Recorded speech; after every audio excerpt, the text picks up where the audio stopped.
Activities like sports and skating can put children and teens at a higher risk for brain injuries. And in recognition of Brain Injury Awareness Month, we're joined by pediatric neurosurgeon Dr. Nicholas Sater. Hey, thanks for joining us. We really appreciate it today. Oh, thank you so much for having me. So let's just dive right in here. If a kid does hit their head, what can a parent do to tell the difference between what could be like a mild concussion or something that's a bit more serious? Yes, that's a really important question. A concussion is when there's temporary disruption in how the brain functions, and symptoms can be immediate, or you can have symptoms hours later. And some of those symptoms might include headache, difficulty with concentration, nausea, difficulties with sleep as well.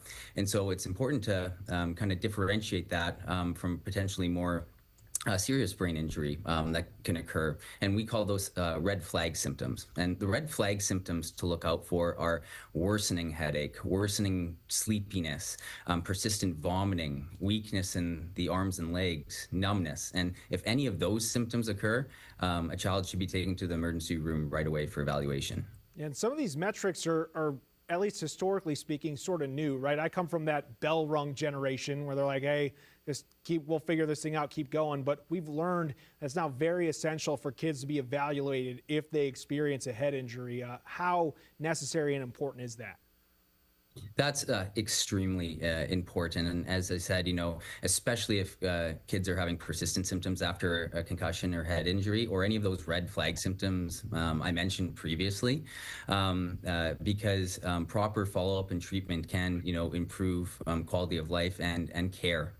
And specifically with concussion, approximately 20 or 30% of kids can have persistent post-concussive symptoms that last a month or more, and that can have a tremendous impact on quality of life, learning, and development. And so having a care team that institutes a stepwise treatment plan for that child is essential. And at Oklahoma Children's OU Health, we're the only level 1 trauma center, pediatric trauma center in the state.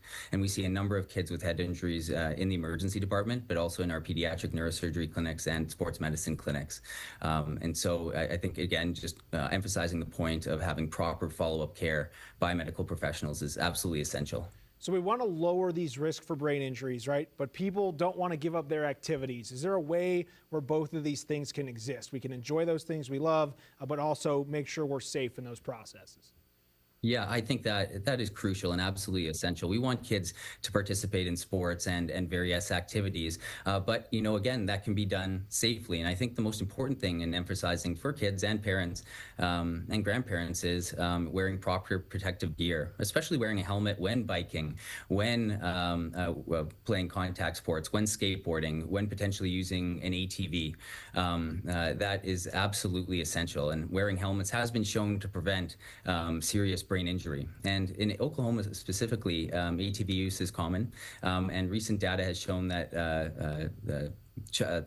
Oklahoma leads the nation per capita in deaths for children on ATVs. And so that just really stresses making sure we have the proper protective gear. We are wearing helmets. When we're riding in a side-by-side, we have a seatbelt on. We're not putting a car seat in a side-by-side, as they're not designed for those. And then also, too, not trying to drive them on pavement if possible. And I think, again, kids and teenagers can do recreational activities and sports, but do it safely with those proper protective mechanisms in place. Dr. Sater, we thank you for your time today and helping keeping everybody safe out there.